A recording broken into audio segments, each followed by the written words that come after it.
Shalom, selamat pagi saudara-saudaraku yang kukasihi dalam Tuhan. Selamat pagi, di mana kita kembali lagi bertemu di pagi ini dengan renungan yang akan saya bagikan sebentar lagi.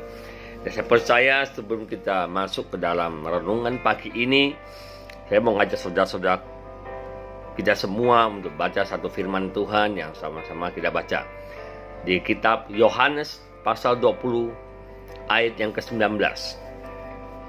Ketika hari sudah malam, pada hari pertama minggu itu, berkumpullah murid-murid Yesus di suatu tempat dengan pintu-pintu yang terkunci, karena mereka takut kepada orang-orang Yahudi. Pada waktu itu datanglah Yesus dan berdiri di tengah-tengah mereka dan berkata, "Damai sejahtera bagi kamu." Ayat ini saya akan bagikan bahwa dengan tema hari ini kita bagikan temanya yaitu saat ini butuh Tuhan Yesus di tengah-tengah kita, saudara. Kenapa saya kasih tema ini? Ayat ini jelas berkata kepada kita, saat-saat ini banyak orang lagi mengunci pintu dan setiap orang ada di rumah dan rumah itu dikunci, saudara. Percayalah, semua orang takut. Kalau saat itu orang takut pada Yahudi, tapi sekarang setiap kita bukan takut pada orang Yahudi, tapi kita takut kepada virus COVID-19 ini, Bapak. Bahwa di luar sana kita takut, semuanya takut hari-hari ini, saudara. Dengan pintu terkunci, ingat, pada saat terkunci pun Tuhan Yesus kita tidak bisa dibatasi oleh apapun. Meskipun kau mengunci pintu, mengunci apapun, pagar, semuanya dikunci, saudara. Tapi Tuhan Yesus sanggup bisa masuk ke dalam rumah kita, saudara. Siapkan diri kita. Pada saat Yesus ada masuk dalam rumah kita, Dia akan berikan apa? Damai sejahtera. Dan hari ini saya mau bagikan, saudara, bersama-sama Tuhan, kalau jika Tuhan Yesus ada di tengah-tengah kita, ada damai sejahtera. Kita nggak ada ketakutan, saudara. Meskipun saudara, keadaan kita tidak memungkinkan, saudara. Tapi ingat, ada damai sejahtera. Kita butuh itu.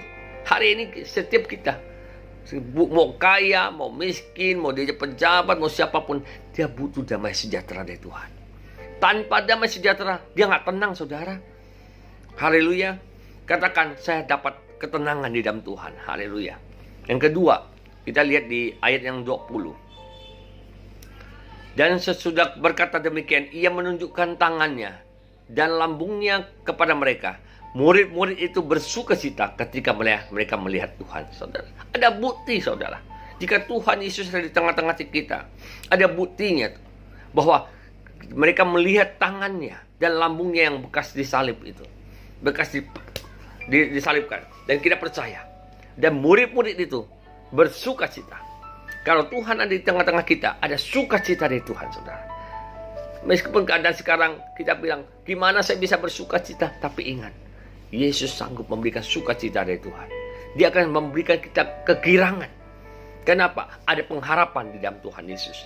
Yang ketiga adalah kita lihat di ayat yang ke-21. Maka Yesus sekali lagi berkata, damai sejahtera bagi kamu, sama seperti Bapa mengutus aku, demikian juga sekarang aku mengutus kamu. Artinya apa? Kita ada diutus kembali melayani Tuhan. Tuhan Yesus menguatkan kita lagi, meneguhkan kita lagi, supaya kita jangan takut, tetap melayani apapun keadaannya. Dan Dia berikan kita supaya apa? Semangat untuk melayani lagi, saudara.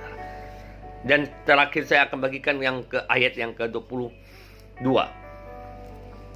Dan sesudah berkata demikian, ia mengembusi mereka dan berkata, terimalah Roh Kudus. 23, jikalau kamu mengampuni dosa orang, dosanya diampuni. Dan jikalau kamu menyatakan dosa orang tetap ada, dosanya tetap ada. Yang keempat adalah apa? Tuhan Yesus memberikan apa? Roh Kudus kepada kita. Supaya apa? Kita sanggup. Supaya apa? Kita mampu melewati penderitaan ini. Kita mampu mengalahkan keadaan ini. Kenapa? Kita butuh Roh Kudus yang Tuhan Yesus berikan secara pribadi kepada kita. Dan pada saat Roh Kudus ada bersama kita, hati ini jadi damai. Hati ini jadi sukacita. Hati ini jadi ada ketenangan. Hati ini bisa mengampuni orang yang bersalah kepada kita. Itulah target Tuhan. Ada apa? Tuhan kita maha pengampun. Kita juga mengampuni orang yang bersalah kepada kita.